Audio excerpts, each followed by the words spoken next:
ఇప్పుడు కన్నడ నటి ఆత్మహత్య చేసుకుంది. దాని గురించి ఏం చెప్తారు సార్?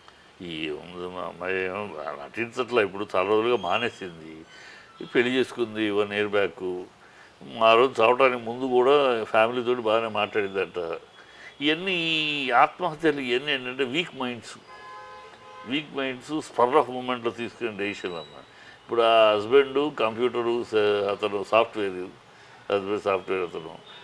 మరి అతను ఆ రోజు కూడా ఏదో ఫోన్లు ఉన్నాయి మాట్లాడుతున్నా పనులు ఉన్నాయి అని చెప్పి ఉన్నాడు. అమ్మాయి రూమ్లో వదిలేసి తన బెడ్రూమ్లోకి వెళ్ళి పడుకుంది. ఇతను లేట్ దాకా పని చేసుకుంటూ కంపెనీ ఆఫీస్ పని ఏదో పని చేసుకుంటూ పడుకునేసాడు అక్కడే. ఇతను ఆఫీస్ రూమ్లో పడుకున్నాడు, అమ్మాయి బెడ్రూమ్లోకి వెళ్ళిపోయింది. పొద్దున్న లేస్తే లేపలేదు. ఇది అమ్మాయి ఎందుకు చేసుకుంది? గతంలో ఏమీ లేదు, వాళ్ళిద్దరి మధ్య మనస్పర్ధలు ఉన్నట్టు కానీ పక్కన వాళ్ళు కానీ వాళ్ళ బంధువులు ఎవరు ఏమీ మనస్పర్ధలు లేవు. హ్యాపీగా ఈ మధ్య గోవాకి వెళ్ళి వచ్చారట 1 వీక్. అన్నీ శుభ్రంగానే హ్యాపీగా ఉండొచ్చారు.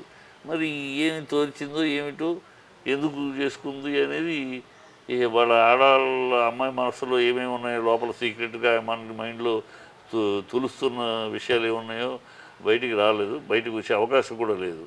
ఎందుకంటే ఎవరు అంతే. అమ్మాయి 1 ఇయర్గా ఎందుకు మానేసింది? యాక్టింగ్ కూడా మానేసింది. ఎందుకు మానేసింది? ఏ కారణం మీద మానేసింది? నార్మల్ ఇవన్నీ రొటీన్గా జరుగుతూ ఉంటాయమ్మా. జరుగుతాయి అక్కడక్కడ జరుగుతాయి. అమ్మాయి సెలబ్రిటీ కనుక మనం మాట్లాడుతున్నాం తప్పితే, సెలబ్రిటీ కాదు ఒక ఆర్టిస్ట్ కనుక మాట్లాడుతున్నాం తప్పితే ఈ దేశంలో చాలా జరుగుతున్నాయి. ఇలాగో వీక్ మైండ్స్ టప్పుని సూసైడ్ చేసేసుకుంటారు కూడా చాలా జరుగుతున్నాయి. మనకు నిన్న ఒక్కరోజు అమ్మాయి చనిపోయిన రోజు ఒకరోజు చూస్తే దాదాపు 112 113 ఆత్మహత్యలు ఉన్నాయి. మనం ఈ ఒక్క అమ్మాయిదే మాట్లాడుతున్నాం. మిగతా వాళ్ళది అంటే ఈ ఆత్మహత్యలు అనేది ఈ జీవితంలో వాళ్ళ బతుకు తెరువు కష్టమైపోయి ఈ ర్యాట్ రేస్ జీవితంలో ఎమోషన్స్ టెంపర్మెంట్స్కి వీక్ అయిపోయి సూసైడ్లు జరుగుతున్నాయి. మానసికంగా ఈ బతుకు జీవనంలో సమస్యల వల్ల వాళ్ళ కోరికలు విపరీతమైన కోరికలు కోరుకుని ఆ కోరికలు నెరవేరకపోవడం వల్ల అనేక మంది అనేక రకాల సూసైడ్ వీక్ మైండ్స్ బలంగా మనం అవుద్ది గెలుపోవటముల జీవితంలో మామూలే అని ధైర్యంగా వెళ్ళగలిగే మనస్తత్వం నుంచి వీక్ మైండ్స్ ఎక్కువైపోయినాయి. హెల్త్ వైజ్ కానీ ఇంకో రకంగా అందువల్ల ఇవి జరుగుతున్నాయి. అందులో ఒకటిగా ఓకే. ఇప్పుడు నాగార్జున నాగ చైతన్య సెకండ్ మ్యారేజ్ అని చెప్పి, అఖిల్ది కూడా సెకండ్ ఎంగేజ్మెంట్ చెప్పి సోషల్ మీడియాలో న్యూస్ వస్తుంది. ఏం చెప్తారు దాని మీద?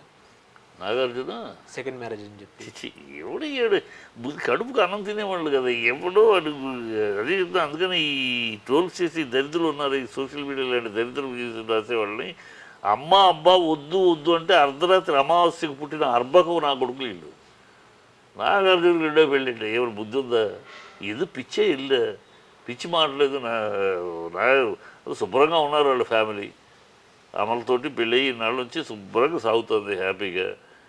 చేతుకు రెండో పెళ్ళి పరి అఖిల్ ఏదో లవ్ చేసుకున్నాడు ఏదో ఉంది. ఎందుకు ఉన్న వాళ్ళ అందరి జీవితాల్లోకి వెళ్ళిపెట్టి కెలికి లేనిదాన్ని ఈ దౌర్భాగ్యులు సిగ్గుసార ఉండాలి నా కొడుకులు.